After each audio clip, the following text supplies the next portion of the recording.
এই জন্য পৃথিবীটা হচ্ছে এমন এক জায়গা, এই পৃথিবীতে 850 কোটি মানুষ বসবাস করে, কিন্তু এই 850 কোটি মানুষের মধ্য থেকে রব্বুল আলামিন সবাইকে মৃত্যু দেওয়ার পরেও এক শ্রেণীর মানুষকে রব্বুল আলামিন খুশি হয়ে জান্নাত দেবেন, আরেক শ্রেণীর মানুষকে রব্বুল আলামিন জাহান্নাম দেবেন।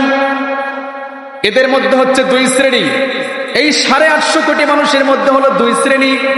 এক শ্রেণীর মানুষ হচ্ছে মুমিন, যারা আল্লাহ রাব্বুল আলামিনের প্রতি বিশ্বাস রেখেছে। এদেরকে রাব্বুল আলামিন খুশি হয়ে সন্তুষ্ট হয়ে মহান রাব্বুল আলামিনের সেই চিরন্তন সত্য জান্নাত যিনি দান করে দিবেন তিনি কে?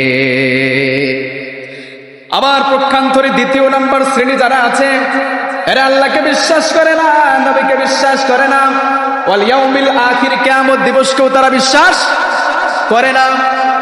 এই শ্রেণীর মানুষকে রাব্বুল আলামিন কিয়ামতের ময়দানে তাদেরকে বিচার কার্য সংগঠিত করে দিয়ে রাব্বুল আলামিনের সেই ভয়ঙ্কর জাহান্নামের শাস্তি যিনি তাদেরকে আস্বাদন করাবেন তিনি কে? এই জন্য এই পৃথিবী থেকে আমাদেরকে বিদায় হতে হবে মুমিন হয়ে। জোরে বলেন কি হয়ে? মুমিন হয়ে আমাদেরকে বিদায় নিতে হবে। আর যদি আপনি মুমিনের বিপরীত অর্থাৎ কাফের হয়ে অবিশ্বাস নিয়ে পৃথিবী থেকে বিদায় নিয়ে নেন, তাহলে কিন্তু কাল কঠিন কিয়ামতের ময়দানে আপনার অবস্থা হয়ে যাবে সেই সমস্ত ব্যক্তিদের মতো যারা রাব্বুল আলামিনের সেই ভয়ঙ্কর জাহান্নামের সম্মুখীন হয়ে যাবে। এজন্য আমাদেরকে মৃত্যুবরণটা করতে হবে মুমিন হয়ে। মুমিন হয়ে তারপরে এই পৃথিবী থেকে আমাদেরকে যেতে হবে। কেননা আপনি যদি মুমিন না হয়ে যান, তাহলে ওই যে মুমিনের বিপরীত সাইড যারা আছে তাদের নাম কি বললাম? তারা হলো কাফের।